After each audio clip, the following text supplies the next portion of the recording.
Hi, this is Kelly from Connection Keeping, and I want to thank you so much for buying the gradient templates, or if you didn't buy it yet and you wanted to check it out beforehand, I hope this helps you understand how it works and it gives you a lot of freedom to be creative. First thing I want to say that it needs Photoshop or Photoshop elements. The second thing is I want to apologize. I know the files are absolutely huge. It's kind of all of the magic that makes them work, so I apologize for that. Because of trying to keep it down, for some reason, if you save a white layer on top of a file, it really decreases the size. So this is only there to make the size smaller. So you can just press that to toggle that off.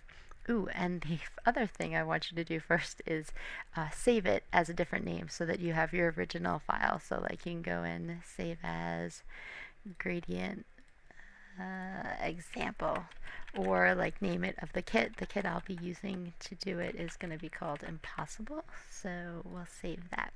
Okay, so now if I mess it up, it won't mess up my um, whole original file. So this is the first of the templates. I think it's probably the simplest. Let's look on the side here so you can see what's going on in all of the different folders. So you'll see that some of the folders aren't open. I put some simple elements in so that you could have an idea of where to embellish things. So let me just get rid of those and we'll go through each thing individually. Uh, so there's the frames and their shadows. I kind of warped their shadows to give you a little something extra. There's the photo spots, so you know where to put your photos. Stitches, so these are the stitching here. You can also change the colors of the stitches. So I have a color palette, but I'll show you how to use that as soon as we get to the gradient. So if you want to change the color of the stitches to black or any other color, I do a lot of stitches in a lot of my personal scrapbooking, and I find I love changing the color, but for me, I like to get rid of the holes if I'm not using black or white. So if you see here, I get rid of the holes and you can see it's easier to see the stitching without the holes there. But for some reason, like black works well with it and white works well with the holes. Again, you can play around. All you have to do to turn it off and on is click um, the little visible icon next to the layer and it'll go on and off. Or you can leave the stitches alone and not worry about it, or you can get rid of the stitches altogether by clicking this off. And so when you leave it invisible and then at the end when you flatten and save your layout, it won't be in the saved part. So I like the stitches. Let's see. Do I want to keep them black? No. I don't know if anyone else is like this. I could like spend way too much time picking different things. Do I like this or that? So hopefully all of these layouts has a lot of that options, so that I created them so you kind of explore your creativity, explore your Photoshop skills. So hopefully you like that. This part here that says don't touch, I put a little smiley face because I didn't want you to be like, no, don't touch. It's more like, don't mess with this because it'll change how everything works. But the truth is you can actually mess with it. So this is how all the magic of the gradient works. And so you can get rid of this and change these. I made it and you see how it makes it lighter or darker. So you can really go in there and affect it. I tried to pick the different opacities that would make it so that it would work with the most colors. But if you have really dark colors or you have really light colors and you want to go in there, feel free to go touch. This is yours. This is your opportunity to be the designer and get in there. Okay, and so this is the important part. This is the gradient. And so what you need to do here is click on this gradient and so this little pop-up gradient fill comes up and then you have to double click again on that and we're going to change these colors.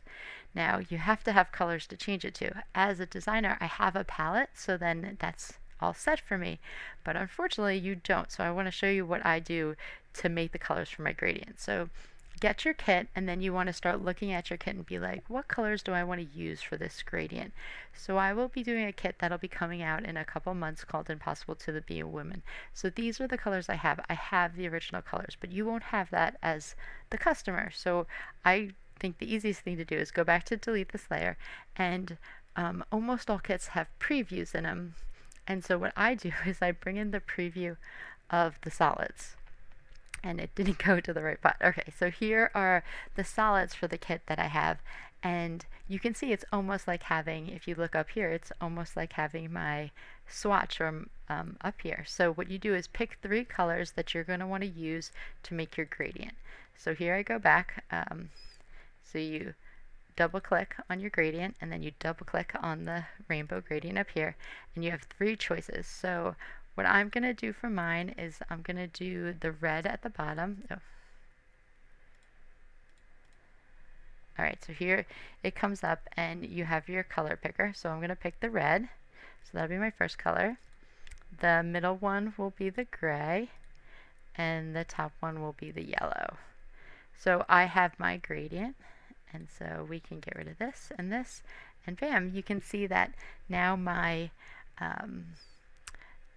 my thing looks different, and that's because I changed the gradient. So you can change it more. So here, if you go to red and you click it, maybe you want more of a brilliant red or a little bit darker. So you can go and affect and change all your colors. And here's the gray. I want it a little bit lighter. And I'll go to my yellow, and I want it a little bit darker. And so I set up my gradient. Oops, sorry, I picked the wrong thing. If you are an expert Photoshop user, you probably have a whole bunch of gradients saved for you to use, and so you can do that. And as you change, it affects each gradient here.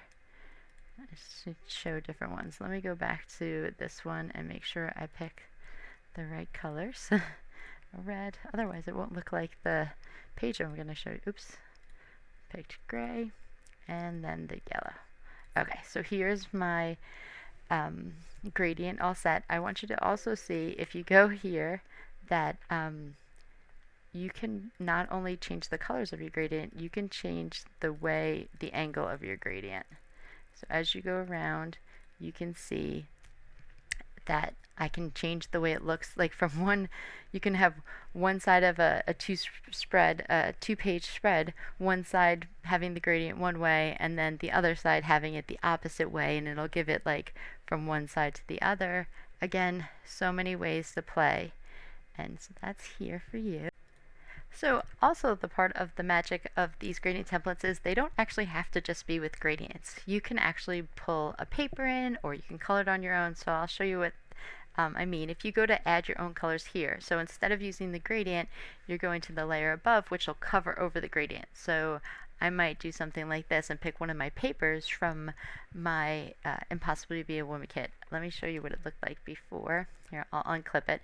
So this is what the paper was, and when you put it in that spot, it clips it to over the gradient, and you can have this fun background. Here you can try it with all different papers. Let's see. Ooh, I don't like that one as much, but let's see this one. Oh, I like this one.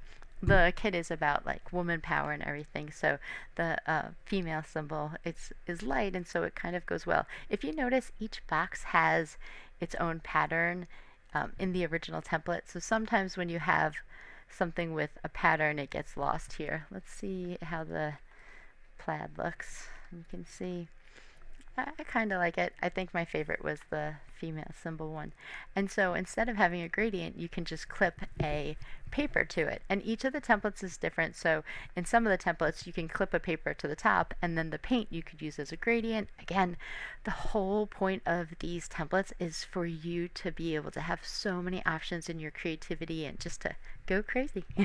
So I'll get rid of this at the moment. The other thing, I deleted the layer, but that's okay, I just added in. The other thing you can do is actually paint on. So say I pick a color and a paintbrush, and I can paint. Really, so you could do one whole color. And that, wow, that's kind of a little scary looking, a little bloody. So you can, you can paint on, you can do different things. I mean, I'm guessing the big round brush is not the way to go, but if you wanted to use a brush that was more grungy, you could get, or you could even do a soft round brush. You can do all sorts of things, and you can kind of do your own, instead of doing a gradient, you can kind of do your own colors here. Oops, however you want. You could paint each layer.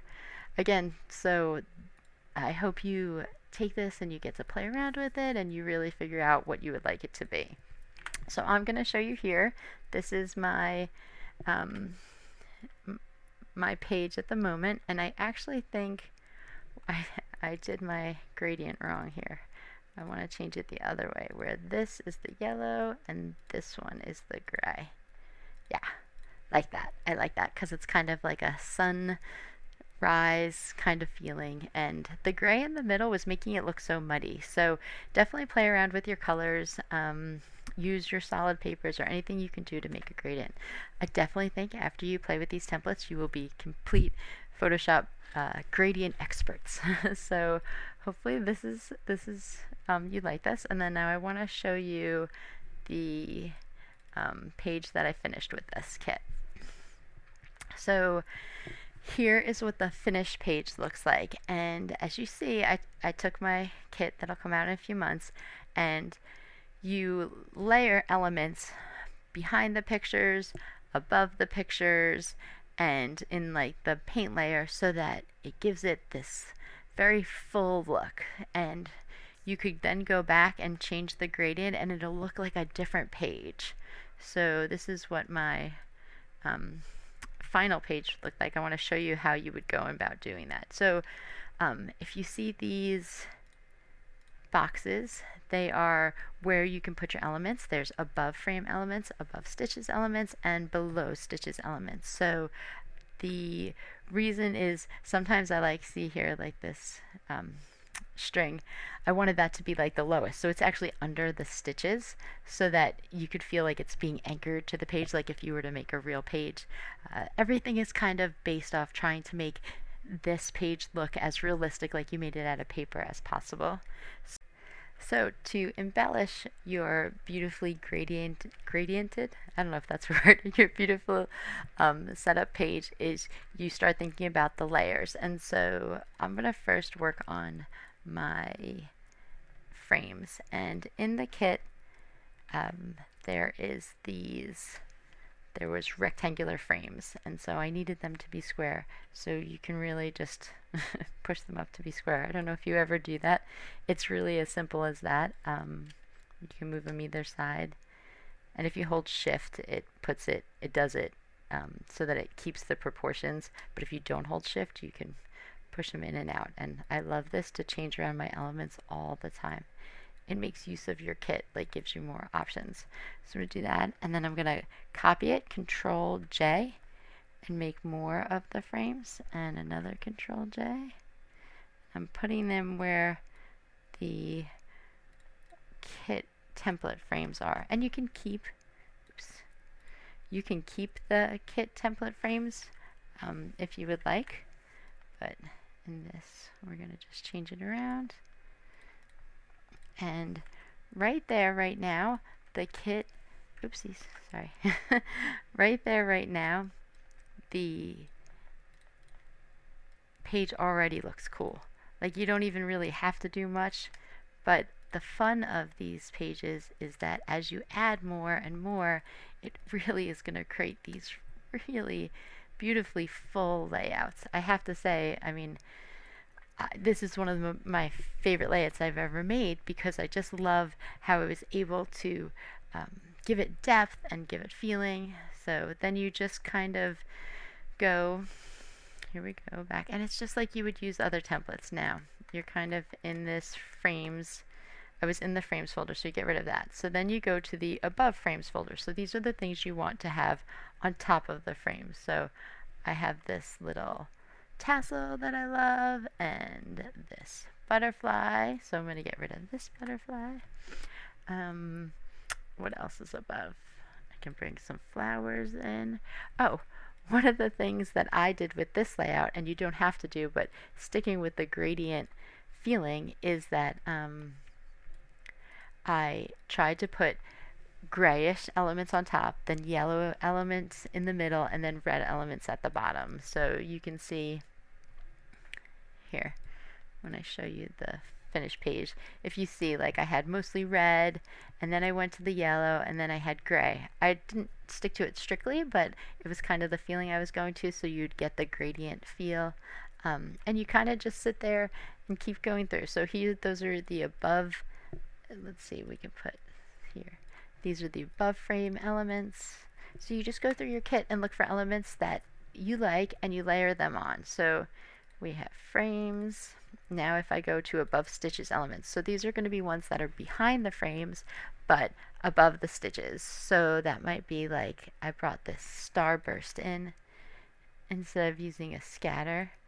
Here I used a starburst, or I could be, what else is under, oh, I used this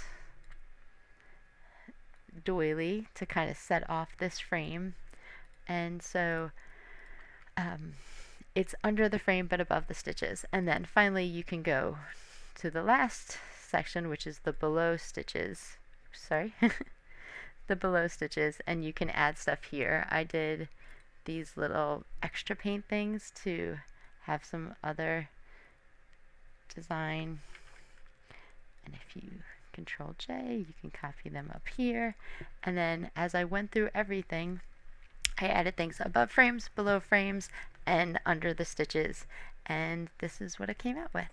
I hope that you absolutely love these. Please email me at kelly@connectionkeeping if you have any questions. I'd love to see what you created. I'm going to make another video to go through each of the other templates, but it'll be a much shorter video, kind of just showing you the different things that are specific to those templates. Thank you so much and have a great